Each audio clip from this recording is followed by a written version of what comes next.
வணக்கம். இன்றைக்கி நம்ம பார்க்க போகிறது ஸ்பிரிச்சுவல் ஜர்னியில் என்னன்னு கேட்டிங்கன்னா, சித்தகுரு ஒரு நாள் எங்களுக்கு சொன்ன ஒரு டிப் தான் இன்றைக்கி பார்க்க போகிறோம்.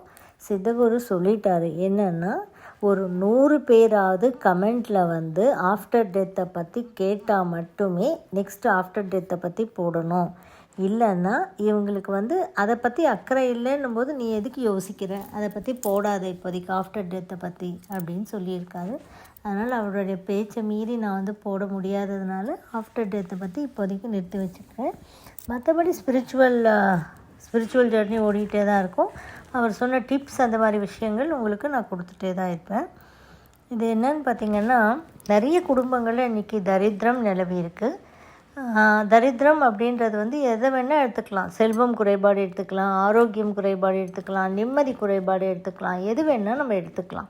ஸோ இது நம்மளுக்கு தேவையான ஒன்று, நார்மலாக கிடைக்க வேண்டிய ஒன்று கிடைக்காம போகும்போது சொல்லக்கூடிய வார்த்தை தான் இது. உடனே தரித்திரம் அப்படின்னா அது வேறு தவறுதலாக எடுத்துக்கக்கூடாது. நம்ம ஒரு ஹியூமன் பீயிங்ஸ் வாழ்கிறதுக்கு தேவையான விஷயங்கள் இல்லாமல் போகும்போது அதுதான் நம்ம தரித்திரம் அப்படின்னு சொல்லி சித்தகுரு சொல்லுவார். மற்றபடி ரொம்ப ஏழை அந்த மாதிரிலாம் கணக்கு கிடையாது. இதில் புரிஞ்சுக்கோங்க. இந்த மாதிரி நிலைமை இருக்கும்போது என்ன பண்ணணும், நிம்மதி, செல்வம், ஆரோக்கியம் எல்லாமே வேணும்னா நம்மளுக்கு என்ன பண்ணணும் அப்படின்றது ஒரு சின்ன டிப்பாக ஒரு வாட்டி சொன்னார். அதை தான் நான் இன்றைக்கி உங்களோட பகிர்ந்துக்க போகிறேன். ஸோ இதுக்கு தேவையானது என்னென்னா பனை ஓலை. இப்போ தென்னை ஓலை மாதிரியே பனை ஓலை இருக்கும் இல்லையா, பச்சையான பனை ஓலை, காஞ்சது இல்லாமல் பச்சையான பனை ஓலை எடுத்துக்கோங்க. அது கொஞ்சம் பெருசாக இருக்கும். அதில் ஒரு லீஃப் மட்டும் எடுத்துக்கோங்க. ஒன்றே ஒரு லீஃப் மட்டும் எடுத்துக்கிட்டு பனை ஓலையில் நீங்கள் நாடி ஜோஷியம் பார்க்கும்போது இருக்கும், நீங்கள் பார்த்தீங்கன்னா ஒரு ஏடாக இருக்கும். அந்த மாதிரி ஒரு பனை ஓலை மட்டும் எடுத்துக்கோங்க. அதில் அந்த நடுவில் இருக்கக்கூடிய நரம்பு இருக்கக்கூடாது. அந்த ஒன்று மட்டும் எடுத்துக்கிட்டு ஒரு பின்னோ இல்லைன்னா ஊசியோ வச்சு உங்களுக்கு என்ன வேணுன்றதை அதில் எழுதிடுங்க. எப்படி எழுதணும் அப்படின்னா, இப்போ எக்ஸாம்பிள் நான் எனக்கு சொல்கிறேன் பாருங்கள். உமாவாகிய என்னுடைய குடும்பம் ஆரோக்கியம், செல்வம், நிம்மதி, நீளாயுள் பெற்று சுமூகமாக வாழ்ந்து கொண்டிருக்கிறது. வாழ்வதற்கு நன்றி, நல்லபடியாக வாழ்வதற்கு நன்றி அப்படின்னு சொல்லி இல்லைன்னா வாழ்ந்து கொண்டிருப்பதற்கு நன்றி கூட போடலாம் நீங்கள். அது மொத்தத்தில் நம்ம குடும்பம் அப்படின்றத நம்ம நோட் பண்ணிவிட்டு அதில் அதுக்கு நன்றியும் நம்ம அதிலேயே தெரிவிச்சிடணும். அதுதான். அப்போ இதே மாதிரி ஒவ்வொருத்தரும் அவங்கவுங்களோட இதில் எழுதிக்கோங்க. எழுதிக்கிட்டு என்ன பண்ணிங்க, இது சுருட்டிடுங்க.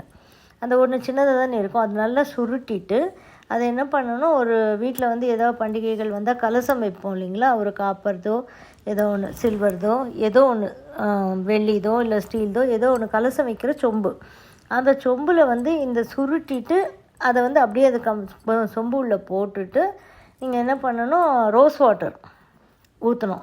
அது மூழ்கிற அளவுக்கு ரோஸ் வாட்டர் ஊற்றிட்டு அப்படியே சாமி ரூமில் வச்சுடுங்க. ஓப்பன்லேயே வச்சிடலாம். அது ஒன்றும் நம்ம சாப்பிட போகிறது கிடையாது. அதனால் ஓப்பன்லேயே வச்சுடுங்க. அது டெய்லி நீங்கள் பூஜை பண்ணும்போது நார்மலாக இருக்கலாம், விட்டுடலாம்.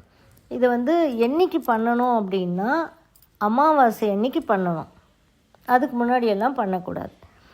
அமாவாசை அன்னைக்கு பண்ணிடணும். இப்போ நீங்கள் இது எழுதியிருக்கீங்க இல்லையா, இந்த ஒரு வாசகம், உமாவாகிய என்னுடைய குடும்பம் ஆரோக்கியம், செல்வம், நிம்மதி பெற்று நல்லபடியாக வாழ்ந்து கொண்டிருப்பதற்கு நன்றின்னு எழுதியிருக்கீங்க இல்லையா, அதை நீங்கள் டெய்லி 3 டைம்ஸோ 6 டைம்ஸோ 9 டைம்ஸோ 108 டைம்ஸ், அது உங்களுடைய விருப்பம்.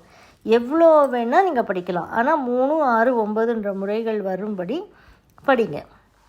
இப்போ 108ன்னா 9 வந்துடும். அதனால் 3, 6, 9, 108 உங்களுடைய விருப்பம் தான். 3 முறை தான் என்னால் படிக்க முடியும்னா 3 முறை படித்தாலும் போதும்.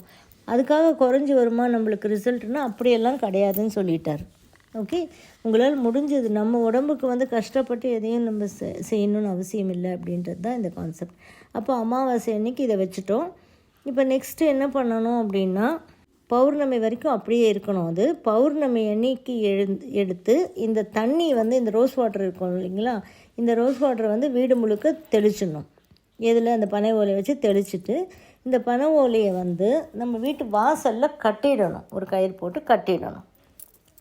அதை கட்டி வச்சிடணும். கட்டி வச்சுட்டு மறுபடியும் நெக்ஸ்ட்டு அமாவாசைக்கு வச்சோம், பௌர்ணமிக்கு இந்த வாட்டர் தெளிக்கிறோம், மறுபடியும் அமாவாசை வரைக்கும் அது வாசல்லையே தொங்கிட்டுருக்கோம். அதுக்கப்புறமா அமாவாசை அன்னைக்கு இந்த ஓலையை எடுத்து எரிக்கணும் வெளியில். தட் இஸ் என்னென்னா வீட்டுக்குள்ளே எரிக்கக்கூடாது, கொஞ்சம் வெளியில் ஆகாயம் தெரிகிற அளவுக்கான ப்ளேஸில் ஒரு பால்கனி இருந்தால் கூட ஓகே. எரிச்சிட்டு அந்த சாம்பல் மாதிரி கிடைக்கும் இல்லையா, அதை கொஞ்சோண்டு நெய் போட்டு கலந்து வச்சுக்கோங்க. வச்சுக்கிட்டு எங்கேயாவது நீங்கள் வெளியில் போகணும், முக்கியமான விஷயங்கள் அந்த மாதிரிலாம் வரும்போது அந்த விபூதி மாதிரி ஆகிடும் இல்லையா, அது ஒரு ஒரு மை மாதிரி ஆகிடும்.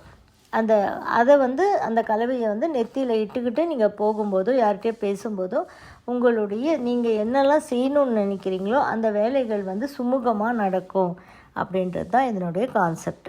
இப்போ எழுதுறதும் ஈஸி தான், பண ஓலியும் ஈஸியாக தான் கிடைக்கும். நம்ம ஒரு அமாவாசைக்கு வச்சிட்டோன்னா பௌர்ணமிக்கு எடுத்து இதை பண்ண போகிறோம். அடுத்த அமாவாசைக்கு எரிச்சிட்டு அந்த சாம்பலை நம்ம நெய்யில் ஒரு துளியோண்டு கலந்து நம்ம வச்சுக்க போகிறோம். நம்ம வீட்டில் இருக்கிறவங்களுக்கு எல்லாருக்குமே வெளில போகும்போது அதை வச்சு விட்டுட்டோம்னா நெத்தியில் நல்லது. ஸோ இப்போ என்ன நடக்கும், இந்த தரித்திரமாகிய ஆரோக்கியம் இல்லாமல் இருக்கிறது, செல்வம் இல்லாமல் இருக்கிறது, நிம்மதி இல்லாமல் இருக்கிறது வீட்டில், இது எல்லாமே கொஞ்சம் கொஞ்சமாக மாறிடும் அப்படின்னு சொல்கிறாரு. ஸோ ஒரு வாட்டி நீங்கள் பண்ணி வச்சுக்கிட்டீங்கன்னா கொஞ்சம் இருக்கும் இல்லையா, அது முடிஞ்சதுக்கப்புறம் திரும்பி ஒரு வாட்டி அமாவாசைக்கு பண்ணிக்கோங்க. அமாவாசைக்கு வைக்கணும், பௌர்ணமிக்கு தெளிக்கணும், திரும்பி அமாவாசைக்கு வாசப்படியில் கட்டி வைக்கணும், அதை பௌர்ணமி அன்னைக்கு திரும்பி அமாவாசை அன்னைக்கு எரிக்கணும்.